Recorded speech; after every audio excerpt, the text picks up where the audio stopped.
Hey guys, welcome back to another episode of the Music Den. I'm your host Armando Venditti. Hoping you guys are having a good day. I'd like to welcome back to the channel before we get into the topic of this episode, Mr. Jim Bricker. How's it going, Jim? Muy bueno, mi amigo. Gracias, gracias. And the one and only Ken Cheshire. How's it going, Ken? Going good. I just now realized I need to turn on my closed captions. There you go. There you go. Ladies and gentlemen, we'd like to welcome you to Chronic Documents, a young person's guide to R.E.M. Specifically, we are going to be looking at a certain time frame of the band. We're going to be looking at the band's years on RIS Records. Now, just a bit about R.E.M. They were originally a four-piece from Athens, Georgia. They formed in 1980, and they were active as a band from 1980 to 2011. Again, originally they were a four-piece, and they consisted of Bill Berry on drums, Michael Stipe on lead vocals, Peter Buck on guitars, and Mike Mills on bass. Now, over their long career, they have released 15 studio albums, six EPs, and one soundtrack. And I was reading up on this yesterday, actually, and I was interested to find out this information. They have sold a total of 90 million albums worldwide. I personally thought it would be a lot more than that. My expertise and my knowledge on REM is quite limited, so as being the good host that I am, I will pass the virtual mic to both Ken and Jim, and they'll give you their history and their knowledge of REM. All right, take it away, guys. Thank you, boss. Yeah, begun in 1980. All four members were students at the University of Georgia in Athens at the time. Michael Stipe met Peter Buck in a record store where Buck was working, and they realized they were each buying all the same albums, so they had similar tastes in music.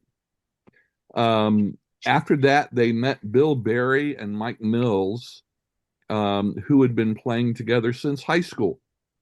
So, not an uncommon, story for beginning of bands. But anyway, REM started off, and to me, there are three primary aspects of the sound when they started off. One was jangly guitar. Two was for me, a very 60s aesthetic sound. I could hear Um, that.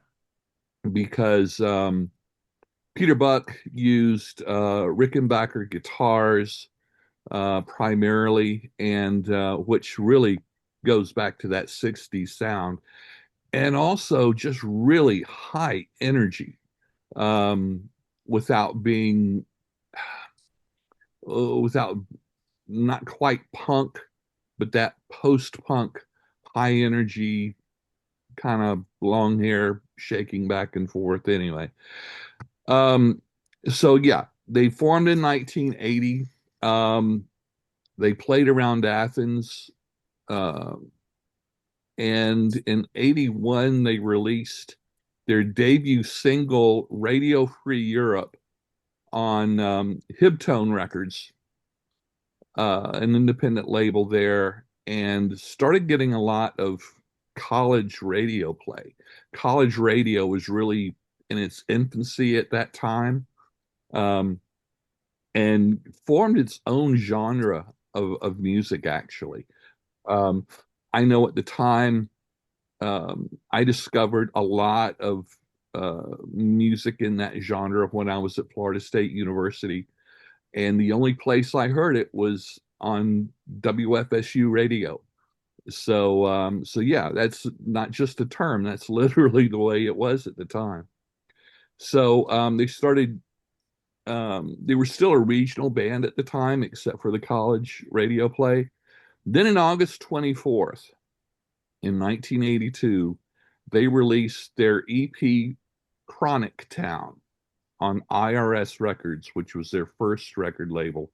IRS IRS distributed through had, MCA records at the time. Yeah. yeah, and IRS um, was known for some really great post-punk new wave bands at the time. Um, Before they got bigger on other labels, Nick Lowe, um, just Elvis Costello, all of that, Ian Dury and the Blockheads, and all of that. That Chronic Town EP was a 5-track disc recorded at Drive-In Studios in Winston-Salem, North Carolina. Um, in October, they recorded it in October of '81. Um, it was produced by Mitch Easter, um, who produced the previous single, um, and it really caught on. But it's often overlooked because as they got more popular and they got the IRS, only the only way to get that was on vinyl until much later, on another compilation album. They released those 5 tracks on a CD, and it is now available as its own CD now, and has been re-released. Chronic Town, we've got 2 songs on our playlist. One is Gardening at Night, and that was one of their first really breakout popular songs off of that EP. They recorded it several times in different modes and rhythms and tempos, and it's still very iconic for their early years. And then the other track is Carnival of Sorts, Boxcars, very upbeat and energetic. It's their first of what I call their train songs. That Train either songs. yeah, there's some sort of reference to trains, Okay. um, which was again REM Georgia. A lot of their music at this point reflected that region of the South and just where they grew up. They say write what you know about. Well, that's exactly what they did. Mhm. So yeah, Chronic Town, a great debut. But then they broke forth. If if Um, if I can ask just one quick yeah, question yeah. for both of you guys, and I should ask this at the beginning. What was it about their sound or their music that drew you to them overall in the beginning? Jim, you go first. Okay. So my first exposure to REM was their re-recording of Radio Free Europe, which was debuted on their first proper album, which was Murmur. And the thing that drew me towards it was um, probably the guitar sounds. Well, it's probably several different things. The guitar sound, that kind of jangly, Rickenbacker birds type of sound that came from Peter Buck. Um, the vocal intertwining and harmonies between Stipe and Mike Mills on bass. Mills was kind of one of the secret weapons in REM just because of his ability to maintain a good counter melody or harmony vocal line underneath what was going on with Stipe. And, there wasn't a lot of counter melody or harmony going on radio at that time. So it just really stood out from that. And plus, it just had this kind of punk aesthetic, garage rock aesthetic, but yet it sounded, because of the 60s jangly pop sound, neo, kind of like on the cusp of psychedelic.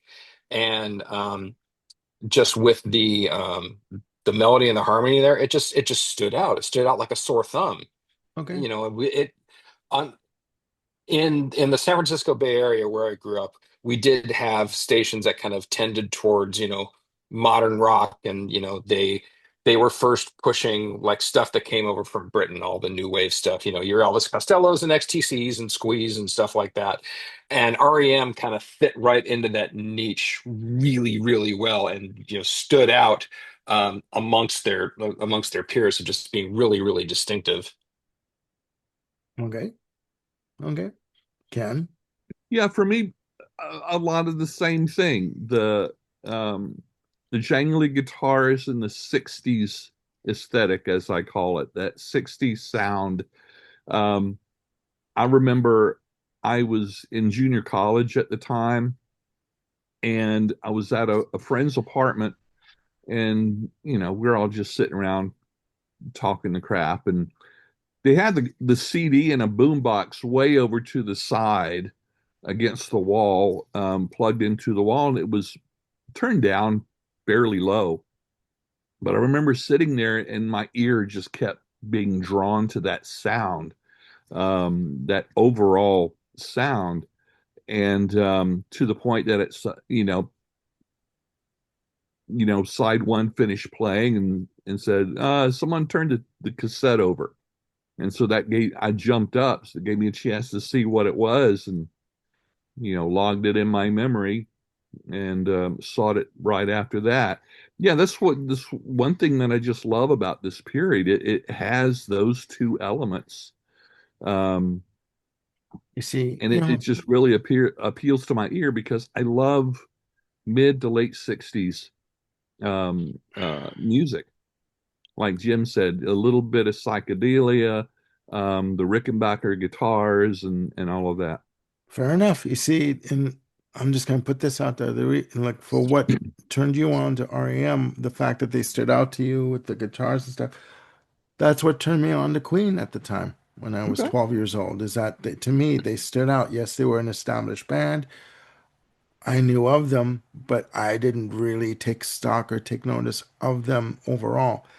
And once I did, it was just like, my mind just exploded, like as to their musical catalog, right? And sure. their back catalog. So I completely get where you're coming from. So just I just wanted to ask that question and get your Yeah. takes on it. So please do continue. Okay. So in April 12th of 1983, they released the full album of Murmur.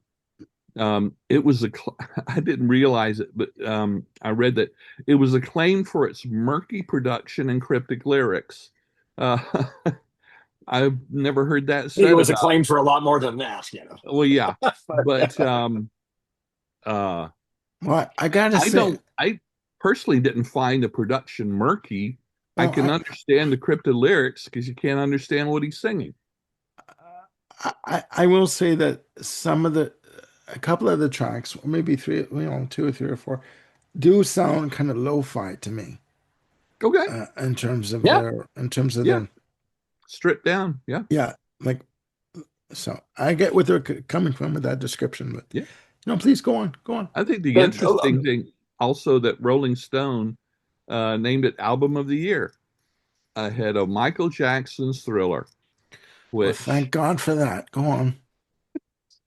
yes, no, one thing just about Deal the with murky that. production. Yeah, deal with that. Boom, mic drop. Exactly. Um, no, the murky production. It's if all folks are familiar with is the REM that went to produce Stand, Man on the Moon, um, you know,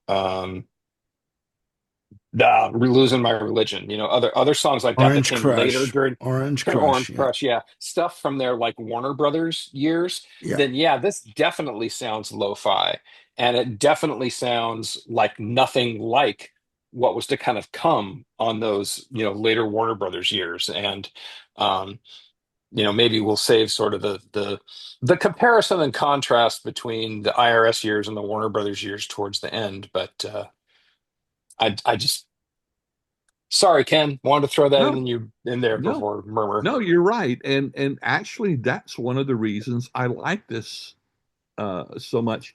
Just the same as you two, I prefer their earlier period when the sound was more raw and less glossy, so to speak, in its production. But anyway, so on our list we've got four songs from Murmur. We've got a re-recording of Radio Free Europe that is not quite as lo-fi as the Chronic Town version, and this is the version that most people are familiar with. Their first single. Second track is Pilgrimage. It's moody, it's atmospheric, and it's here again, you've got that layered vocal harmonies. And it's interesting because um, both Mills and Stipe don't have particularly wonderful voices, but they work so well together. And part of that is because Mills doesn't just sing harmony, he does counter melodies within a lot of these, and it really makes it stand out a little bit more. It's different from your tight harmonies that other bands were doing. There again, it's also a very 60s thing. um, Talk About the Passion is their second single. Incredibly catchy. Um, is very melodic. There again, the guitars and just the way the songs are set up. And I particularly like the fourth song on our playlist here, Perfect Circle. It starts off with kind of a ragtime sounding piano, not ragtime style, but the sound of the piano itself. And it's very prominent, and it's got a very interesting syncopated rhythm in its pattern. It almost sounds like it's in an odd time signature, but it's actually not. And then when it goes into the chorus, it opens up into a full band and just this really wonderful texture, full sound. Um, and yeah, it's just a luscious sound for being lo-fi. Um, Yeah, Peter I will. Buck's has got some great guitar washes on this oh and yeah, effects. It's yeah, fantastic. I yeah. noticed that just quickly. I also noticed that all the songs range in the 2 minute plus to the 3 minute plus mark. Most like you, okay, some are like over 4 minutes, but some, overall very short songs, not Yep. lengthy. You know, no experimentation, whatever. Just you come in, do your thing, and get off the stage, kind of thing. So it does have that, like I should say, punk aesthetic to it. Mhm. You know, just very Also, immediate. that sort of ties back to that 60s pop aesthetic Mhm. where it's like, you know, get your verse, get your chorus, repeat it a couple times, get off. There Just you like go. make your Yeah, statement and go. There yeah, was Yeah, no as much as we love our prog rock around here, those pretensions were stuffed way down. oh yeah, yeah. yeah. And the focus is more on guitar riffs, so to speak, than guitar solos. Hmm. And yeah, Yeah.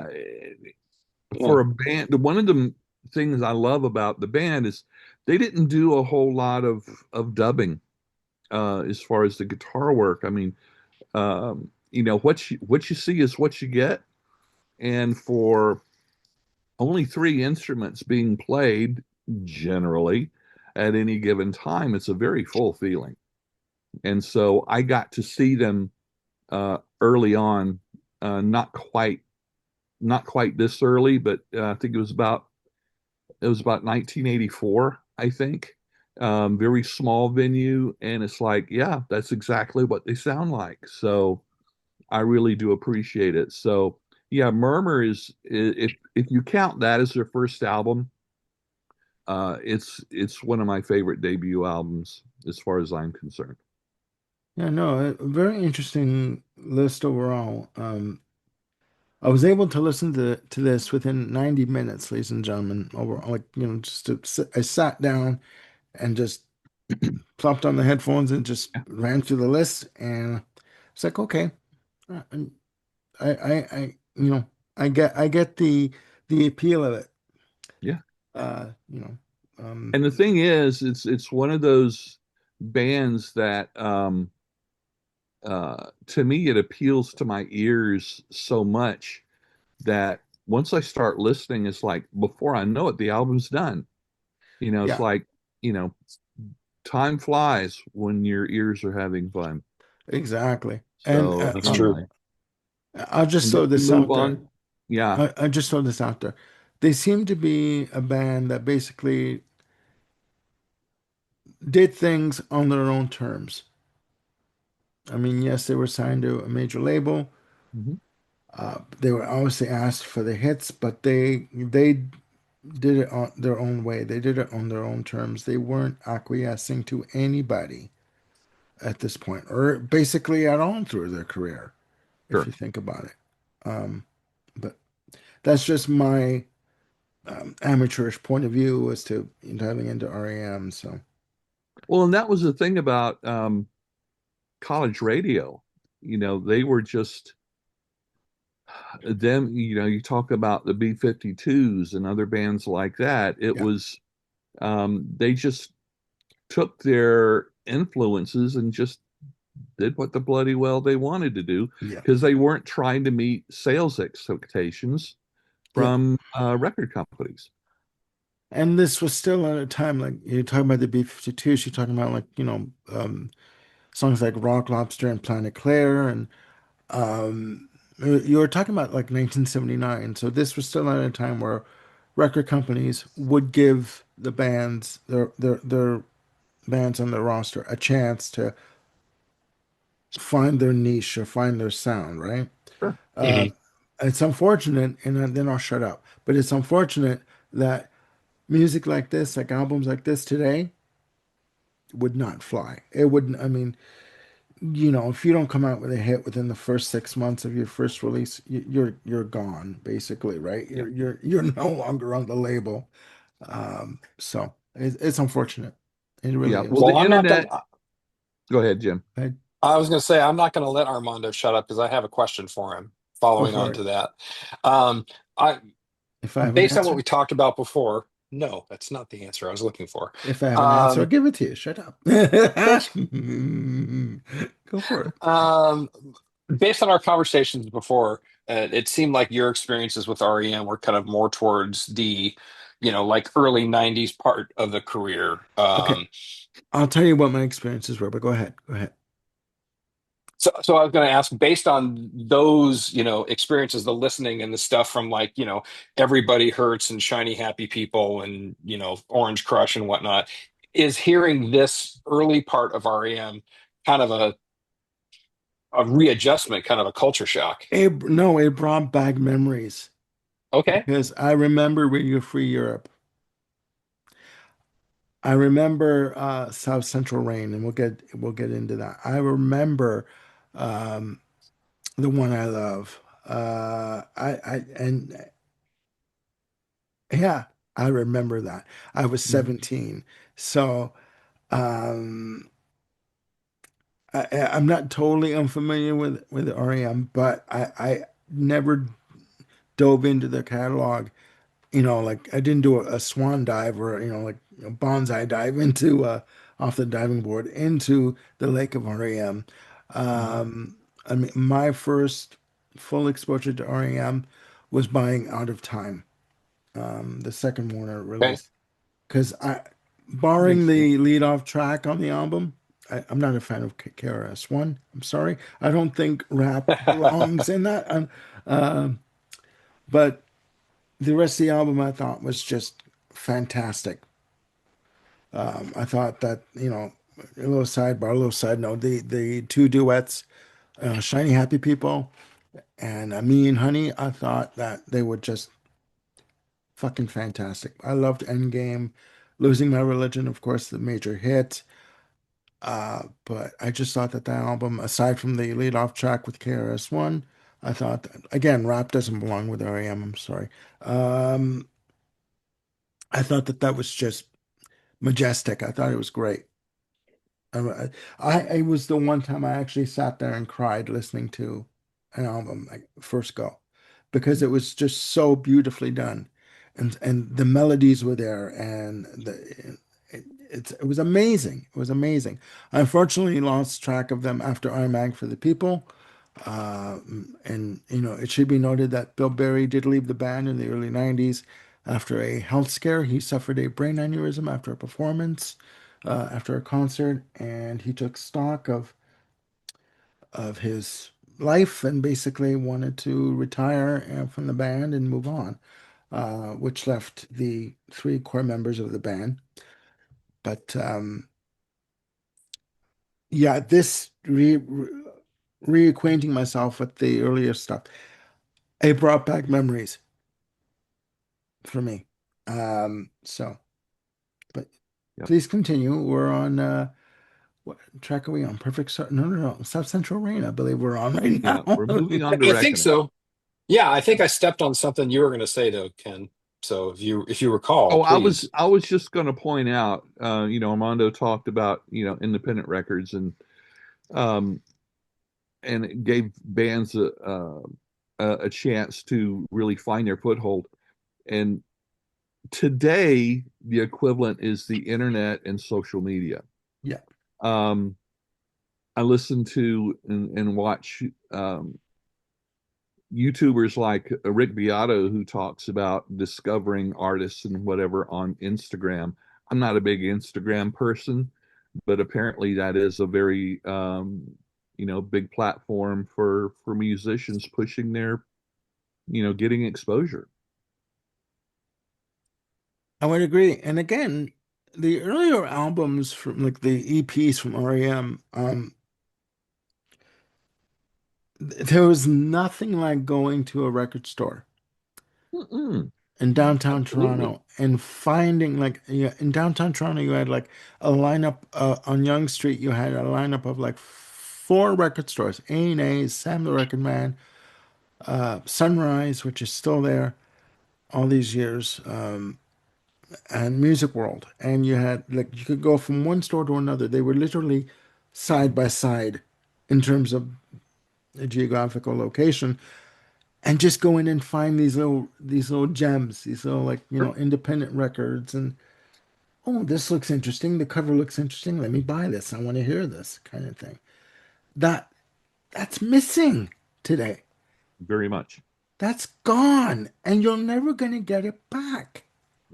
That's what's hurting me these days. It's like so that's why when I say when listening to these tracks again, I should thank you for giving me this list because it just again brought back memories for me of watching these videos on Much Music, in the early 80s, mid 80s, and just getting to know them slowly, over the years. Mhm. Um, because it was a gradual build up. You know Yeah. what I mean? I mean, they slowly were coming along, But anyways, Yep. I've talked too much. I will shut up so you can talk. Go ahead. Okay.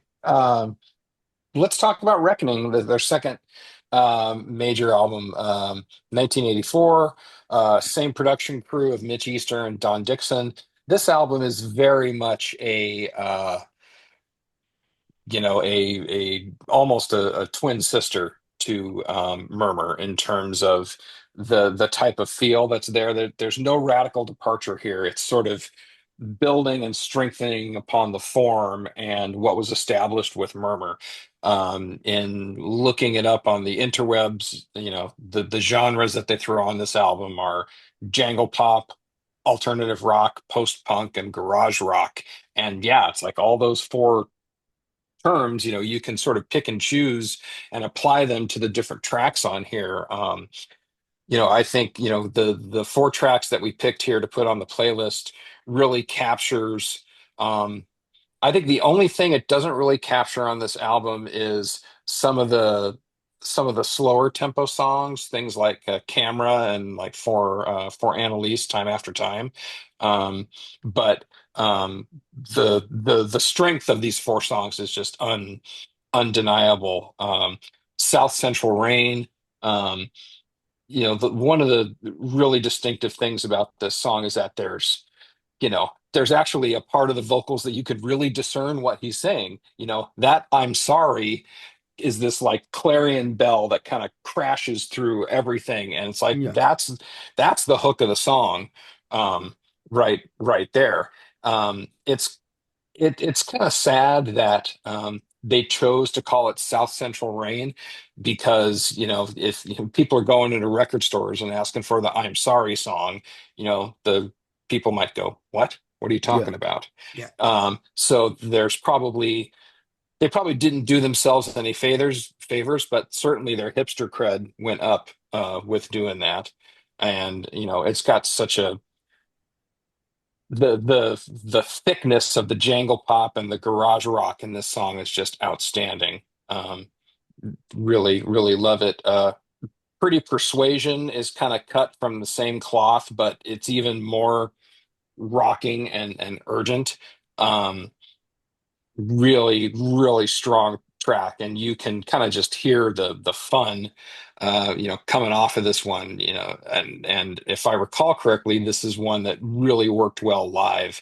Um, Ken, you saw them in '84. I think I saw them in '84 as well, but it was part of this big outdoor festival um, in Northern California, and they were like middle of the bill of five bands, and so they didn't quite get the highlight of the stature that they should have. But Sure. I think they did play Driver 8 at that time, so that was sort of way ahead of the game. Yeah. So it was great to kind of hear that in an early version. Um, the third song off Second Guessing, man, this is jangle, alt rock, garage rock, and post punk all in one thing. It's a great way to start off side two of the record. If I played an instrument like bass or something, anytime I would hear this song, I would instantly want to compel me to pick that bass up and just start jamming. It's such an infectious, great song. And like I said, it's a great way to sort of kick off side two and get the listener really ingrained. Um, don't go back to Rockville, which is the final selection on here. Um, you know, Not only does it have its sort of, hat tip to the monkeys, um, but this song just kind of screams, Americana to me. This whole thing about Last Train to chasing Clarksville. dreams. Yeah, right. This Sorry, whole I thing got about it. like chasing dreams down, back home, and to find out that they're not all what they're sort of cracked up to be. Um, that's a very Americana theme, and I think Stipe in his lyrics does a really great job of um, kind of playing with that theme. It's not maudlin in any case, but it's just built on this infectious bed of pop rock, and it just really, really works well. It's one of my absolute favorite songs on the record. And again, I'm of the class that would call Murmur a perfect album. And I think I did throw it out there as one of the perfect ones in the 31 Perfect series that we did. Yeah. This is not far behind.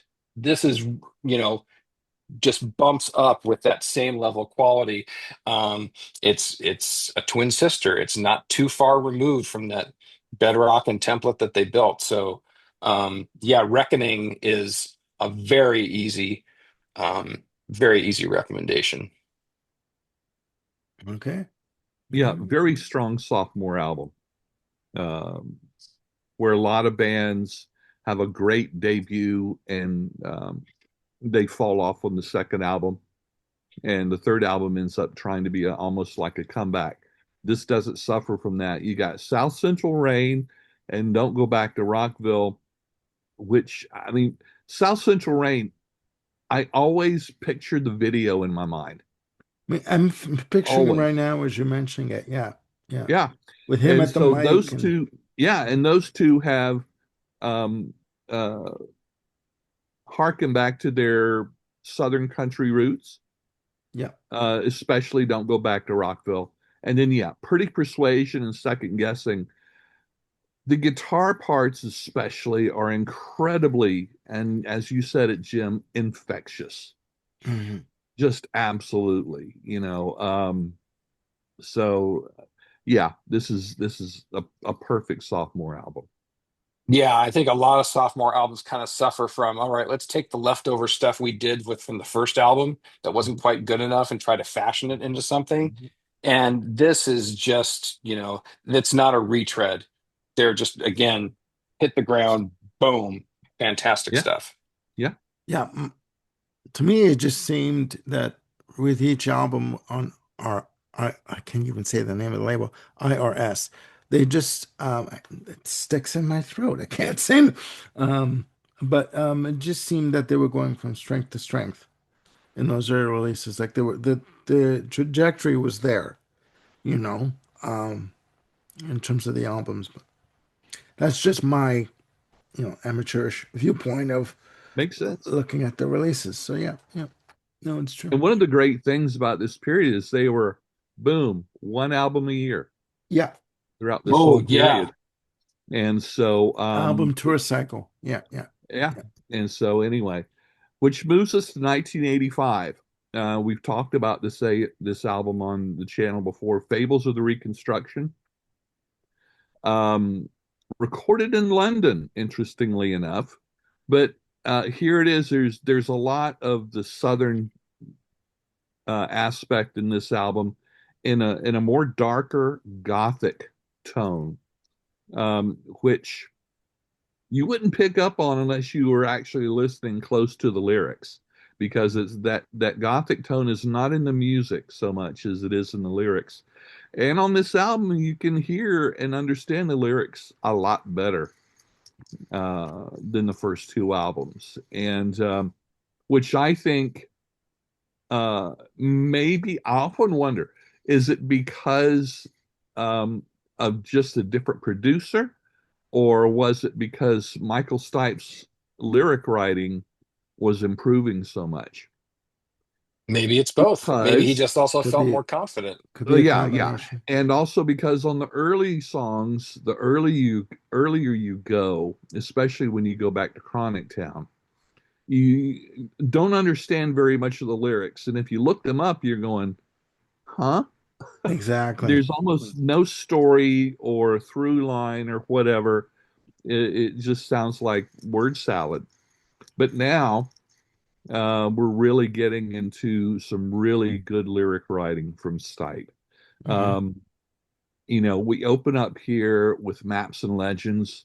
You got this lush mid-tempo. It's almost hymn-like with those layered vocal harmonies, and the guitar is just chiming all through this. This song is so great.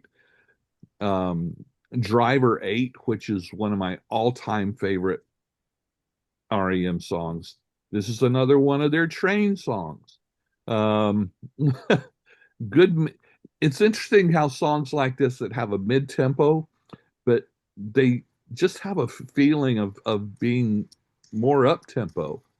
Their mid-tempo sounds don't sound mid-tempo, if that Hmm. makes any sense at all. Hmm. Um, just because the rhythm is not quite as, you know, mosh pit. It's still really quite interesting, Mosh what's pit. I going like on. that. I like that. Yeah. Um, Okay. Pretty and like I persuasion. said, That's mosh pit. another, and I mentioned this is another train song. It reminds me there were, I think, three VHS albums that they released, I believe so. Yeah, I remember and this. that mixed their music with kind of avant-garde and experimental video. Not a concert, not live, but very interesting. Videos, a lot of it black and white, in that part of Georgia, which Okay. really nailed down and connected that with what the songs were, Okay. and they were fascinating. And I just pray before I die that they actually re-release those in digital or on DVD or whatever, because I used to love watching that, and I don't have a VHS player anymore. But anyway, I remember those um, videos yeah, coming out. I remember them. yeah, yeah. Yeah. Yeah. Probably can still get them on eBay or whatever. But anyway, Probably. moving on. Life and How to Live It is the third song on the playlist from this album. It's very fast-paced, propulsive rhythm, um, and the energy is almost manic, but it's just so good. I don't have a lot of specific details on why I like these songs. It's one of those examples of what's the saying? The sum is greater than the parts. That's exactly it. Look, And There the is whole is just greater than the sum something. of its parts. Yeah. yeah, Yeah, there's just the it complete package just appeals. it, It just appeals. Ken, it just comes down to, if I can just add in, it just Yeah, comes down to how the music makes you feel. And that's valid in and of itself.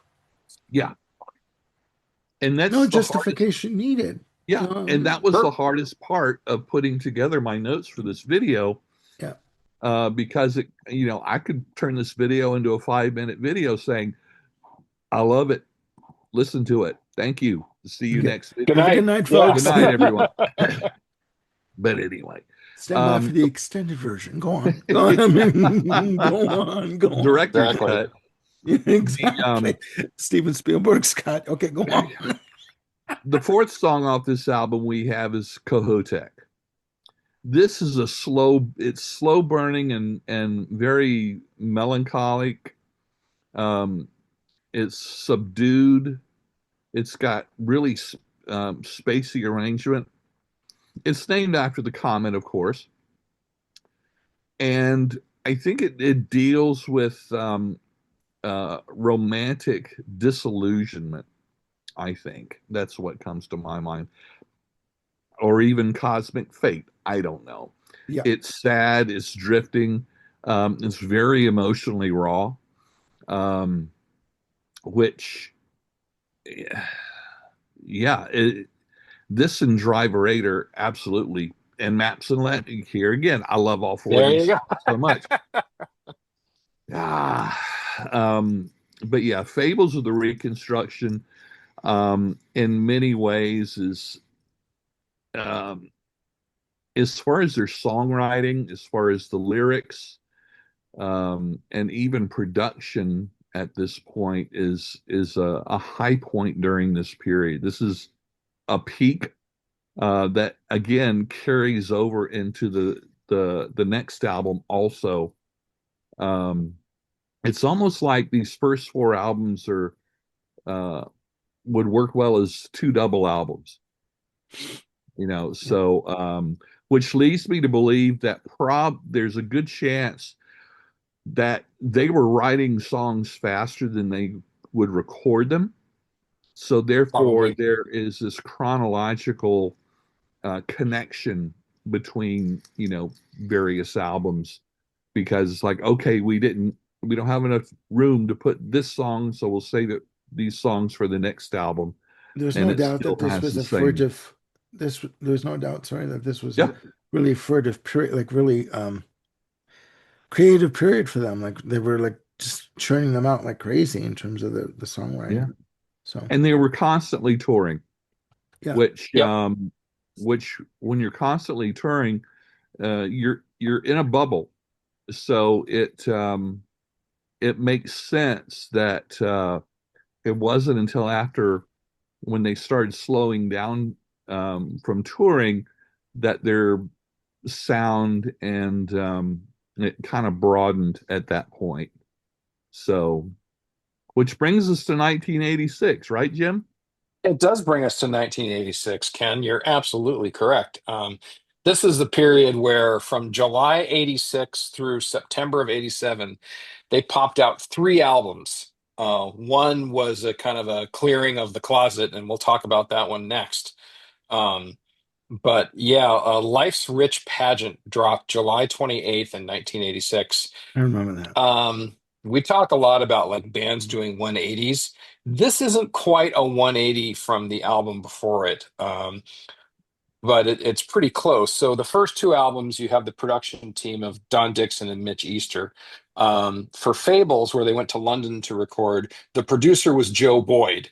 And Joe's, I don't know if it was his claim to fame, but he was the producer of at least one of the famous Nick Drake albums. So he kind of Yeah, has that. Yeah. yeah. I was going to say Joe Boyd also worked with Pink Floyd in the Mhm. earlier stages, and he also worked with the Kate and Annie McGarrigle, the McGarrigle Okay, sisters from yeah. Canada. He Okay. produced their debut album from 1976. I believe it was 76. So yeah, for Warner Brothers. So yeah, he's got He's got a track Got some record. cred. Yeah. Got some Yeah, credibility and going on. Yeah, sure, and aside from Pink Floyd, I mean, with the McGarrigles and Nick Drake, you've got a very deep kind of folk aesthetic running through that, and exactly. I Exactly. think Fables really reflects that. However, once you get to Life's Rich Pageant, it's like they plug those guitars into the amps and just put them on overdrive. Yeah. This album was produced by Don Gaiman, who up to this point was probably best known for his production on the John Cougar Mellencamp records. Yeah. And so they were Yeah. really sort of taking a turn with this. And, you know, John Cougar had some great songs, or John Mellencamp, whichever you prefer. Yes. But certainly the kind of pairing of REM and that just really didn't seem like it would work. But man, out of the gate, these guys were just, like I said, they plugged those guitars in and into overdrive, and they just went for it. Similar to what we did with Fables, where we actually chose tracks 2, 3, and 4 from side A in sequence. We also did that with Life's Rich Pageant, 2, 3, and 4. These days fall on me, and Cuyahoga. Um, these days is just an alt rock ball buster. I mean, it's just plug in and go. I mean, there's probably nothing lyrically deep going on here. Yes, I said ball buster. Um, and it just, Buddy, commands buddy. attention. Yep. Another one of those tracks where, like, if you could play an instrument, you will want to plug in and join in with the band because they're just having a hoot of a time doing this. He said Um, hoot. Go on. Yeah. Mm. I did say hoot. Would Damn you it. prefer I said hoot nanny? No, no. Let's leave Okay, Annie out of this. Go on. Um, fair enough. Um, Fall on Me, the the middle track, the lead single, um, lead up single on from the side. album. Yeah, Yeah. great jangle pop tune. And to me, we talked before about Mike Mills and his counter melodies and whatnot. That's This what is I noticed. probably, Yeah. yes, Mills is like front and center on this one with counter melodies through the through the chorus, and then Yes. even into the bridge. Again, it's like, well, I would keep it above, but then it wouldn't be sky anymore. So if I send it to you, you've got to promise to keep it home.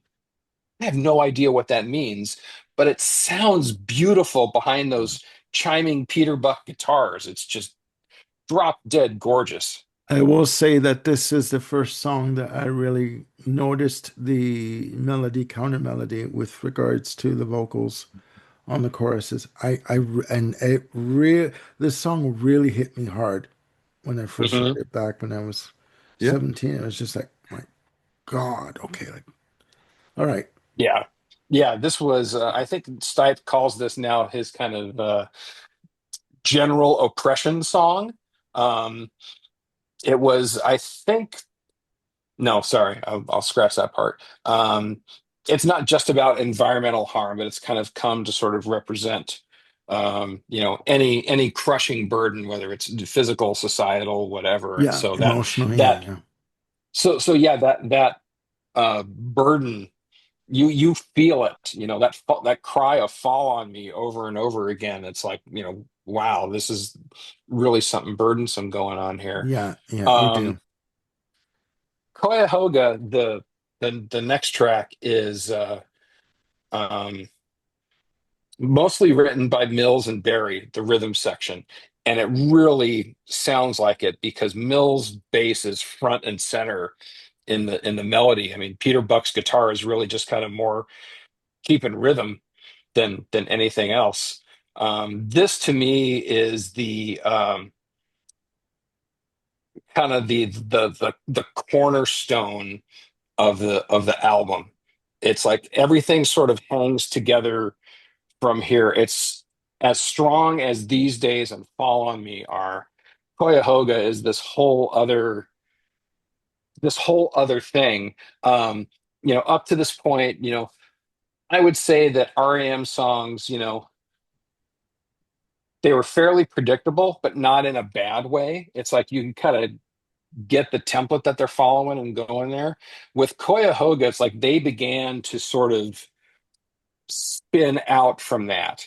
Um, to me, this is kind of a template for where they would go in the future as far as doing something different with how they approached melody and harmony. And even though the instrumentation here is pretty standard, you could kind of it's not too far off to kind of picture, in your sonic imagination, strings layered on this, or mandolin or accordion, or it's like a lot of the different things that they would bring in to kind of color their tunes. Yeah. Cuyahoga seems like a just perfect map for those kind of things, to be put on here. So, for better or worse, this is kind of, to me, it kind of symbols their signals, their jumping off point. uh, I don't really particularly like where they jumped off to most of the time, but I think this is, Do tell. like I said, well, we'll get into that, You young did. man. Just hold your horses.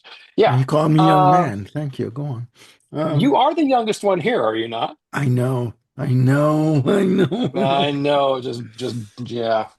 I know. Anyway, final song on here that we selected is called "I Believe," which to me contains two of the third rails of rock and roll, uh, accordion and banjo, and I just love it. I just embrace this song wholly, not just because of those, but again, kind of going into the counter melodies and the harmonies, the stuff coming out and through the chorus from where Stipe and Mills are singing, not over each other, but kind of with each other, but slightly off kilter.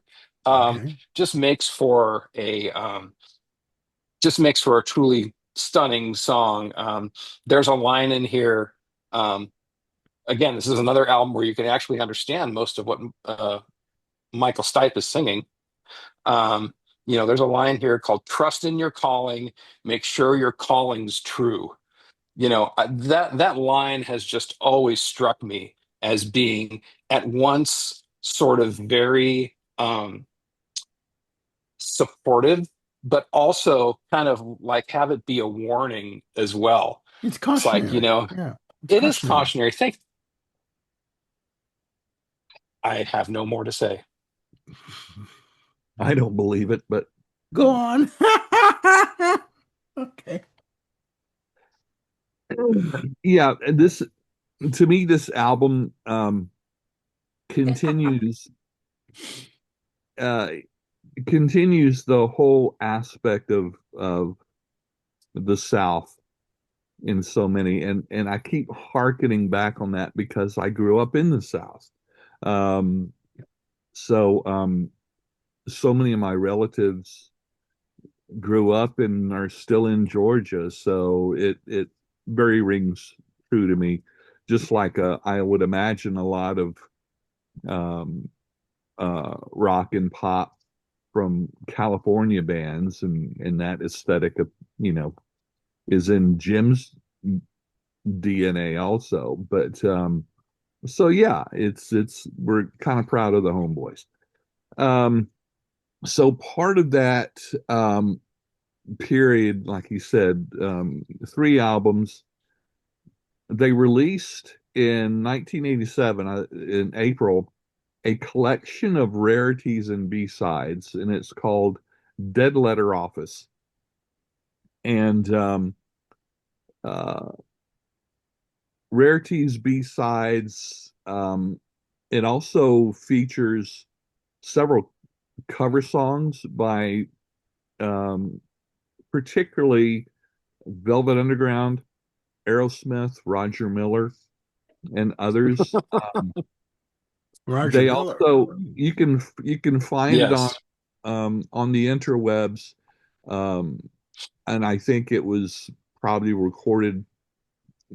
An audience member recorded um, uh, of some of the other covers that they do, including Wichita Lineman, which is very very nice and very interesting. I wish it was Nice. actually better recorded so you could hear it, but um, It also features, at least the CD version of Dead Letter Office, includes the Chronic Town EP, the 5 songs off of that, which is the first time those songs were available on CD.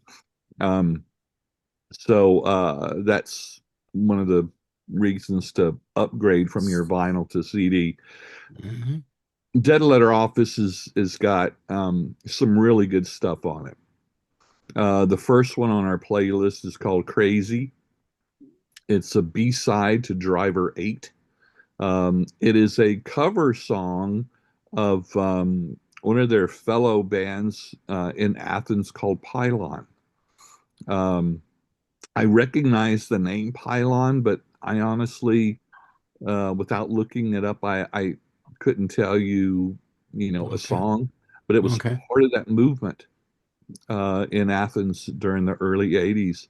Really nice song, just really cool. Um, then you've got There She Goes Again, which was the B side of Radio Free Europe, which is a Velvet Underground cover. I did not know that. Believe it. I've always just Okay. listened to it. I didn't know it was the Velvet Underground because I'm not a big Velvet Underground guy. Um, and in researching this, I went and listened to the Velvet Underground version. R.E.M's is better for me, but there's It's probably what you're used to too, so it's well, there is always that. Third song off the list is called Burning Down. Um, it is the B side of one of their singles called Wendell G, off of one of the albums. And one of the great things that they did with the IRS is when they were to release singles, it wasn't just 2 songs. A lot of times um, it would be 3 or 4 songs. So you have an A side and technically 3 B sides, so to speak. Um, Sometimes album cuts, you know, cut tracks from recordings or sessions or maybe even a live one. But Burning Down is a real, it's murky and hypnotic. Um, and it's got a nice slow build to it. Um, uh, Really nice and catchy. And it's followed by a song. The fourth song we have is called Ages of You, which was also Mm. part of that B side of Wendell G. And it's actually an alternate take of Burning Down that was cut from the Reckoning recording sessions. And it's just interesting to hear, when you put them back to back, you can hear the similarities. It's very clear, but it's nice how they do just enough um, alterations with each one to still make it a unique song. Mhm. Um, but yeah, you listen if you're familiar with one, you hear the other one. It's like that reminds me of something. What is it? Well, that's it. And Yep. uh, so Peter Buck, no, yeah, Peter Buck was concerned um, and was torn whether to release Dead Letter Office because he was afraid that it might not be considered a cash grab. I wouldn't I'm think of this as a glad he, cash grab. But but I'm glad they did release it because there's some really nice stuff on here. Um, a bit more lo-fi than a lot of the stuff on the regular albums, but not in a bad way. So Dead Letter Office, one of their um, better compilation albums. There's Just the just a little side note. Speaking as a fan of music, I would prefer a band release a compilation of unreleased material rather than re-releasing a greatest hits. Oh, we've got one more song for you to listen to on this. You know what I mean? To me, that's a cash grab. Sure.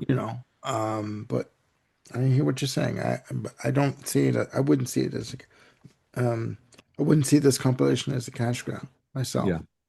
One nice thing yeah. about this period over the last couple of decades, they've re-released um, most of these albums as double discs, That's and right. on about half of them, the second disc is excuse me, the second disc is demos, and the other half, the second disc, are concerts. Now, uh, I didn't see any proof of whether it's a complete concert, but they filled that disc up nicely, and the tracks are all from the same concert. Hmm. So you really get a good idea of what they sounded like during the early to mid '80s, Hmm. which is a nice, it's Yeah. nice. Yeah. No, it's good for collectors and fans of the band and people that want to discover them brand Yeah, I new. bought it. Yeah. Yeah. Yeah. Yeah. One other comment I want to make about Dead Letter Office is that there's one tune on here I wish we would have included in the playlist, but maybe this will encourage people to go out and seek it on their own. When they were recording the Reckoning album, they had been touring pretty incessantly, up through 1983, and Stipe was just getting pretty worn out and drained. And when they were going into the studio to record the vocals for Seven Chinese Brothers, um, Stipe was just kind of not in the game. He was not feeling it. He couldn't like do a strong enough vocal performance to make it, you know, to really work. And so Don Dixon, the producer, gave Stipe this album that was laying around in the studio called The Joy of Knowing Jesus by the Revelaires.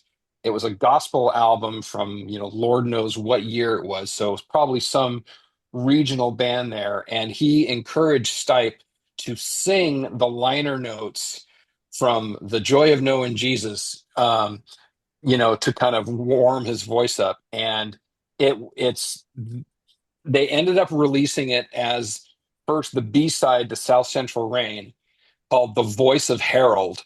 And Okay. it's also included on Dead Letter Office. It's just fantastic. It's just a way for Stipe to loosen up, improvise, get his vocal cords, elasticized, if you will. And it's just a fun and fantastic and goofy track that I don't know if I love it more than Seven Chinese Brothers, but I love it equally.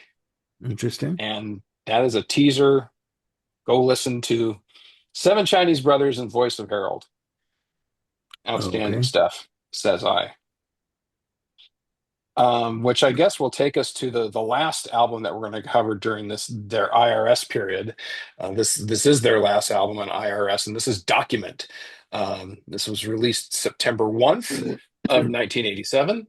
Um, Produced by Scott Litt. So they had another guy in the production chair. And Scott Litt is a guy that they work with for like the subsequent decade following. So I guess they really liked the direction that Scott led them down. For me, nah, not so much. I mean, they finally cracked the top 10 of the Billboard 200 with this record.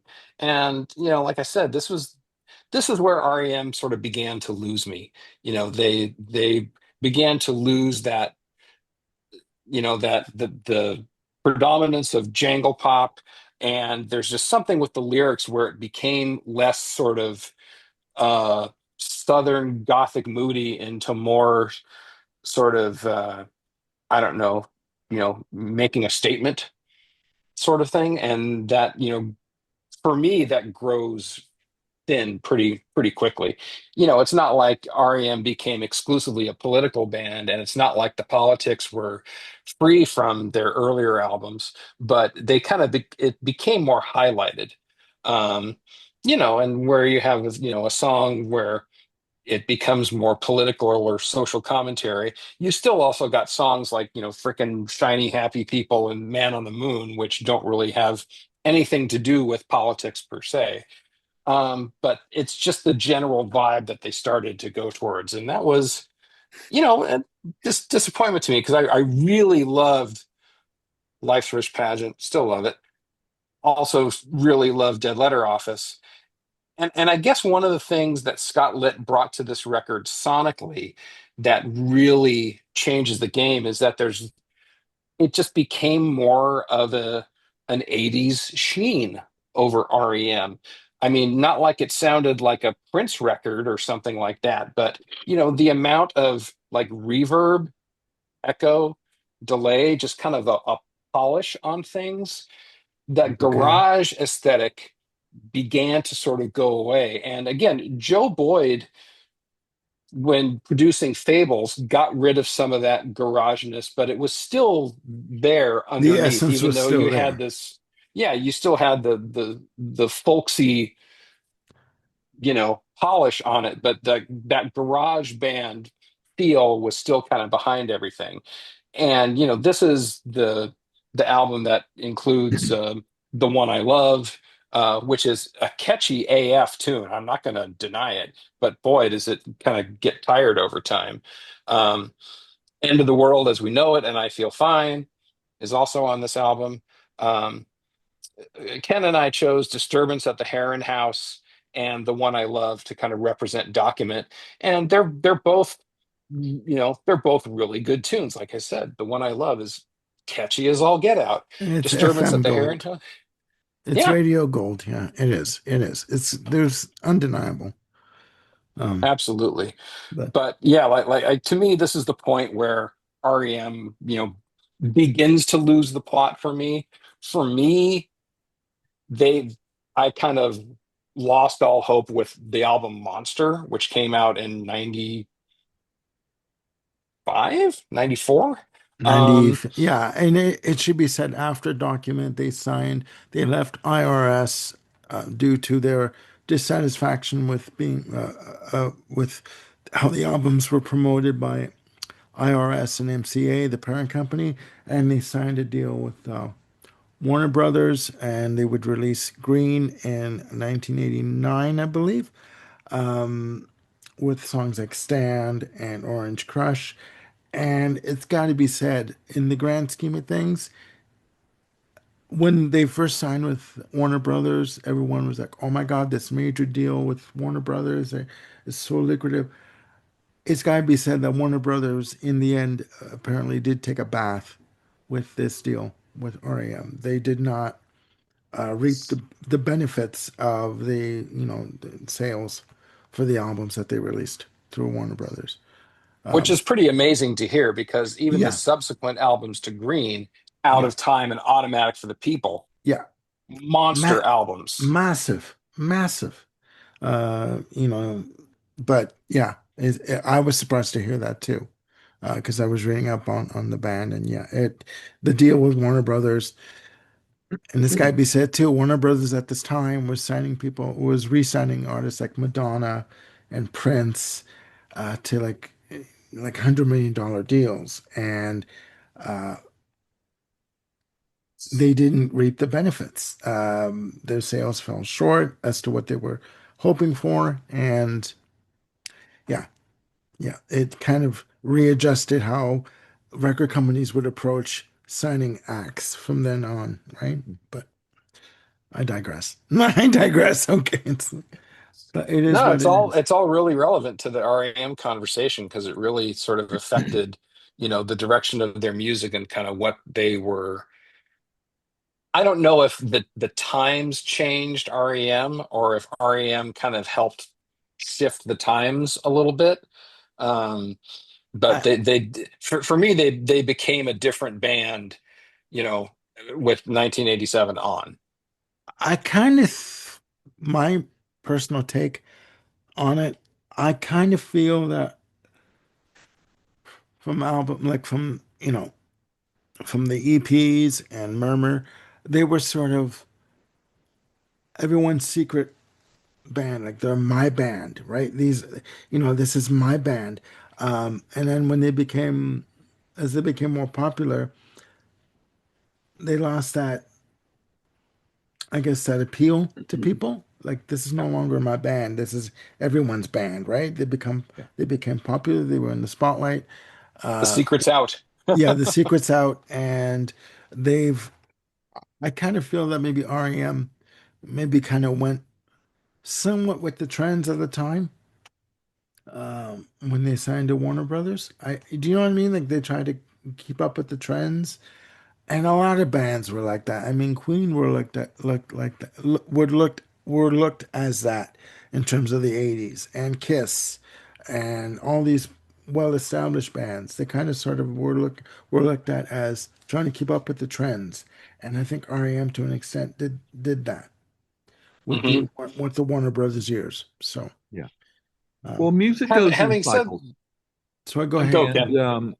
and throughout the 80s, when college radio, quote unquote, broke into the mainstream, so to speak, when the major labels um, thought to take advantage of that underground popularity, Yeah, it just it didn't work very well because you still had the Queens, the Kisses, and especially in the 80s with all the hair bands and the it it just didn't work. I mean, I uh, think the college radio thing, that first era just kind of ran its cycle, and it wasn't the same after that because I yeah, remember at Florida State, being on campus and seeing these mimeographed flyers stuck on the wall, for a concert of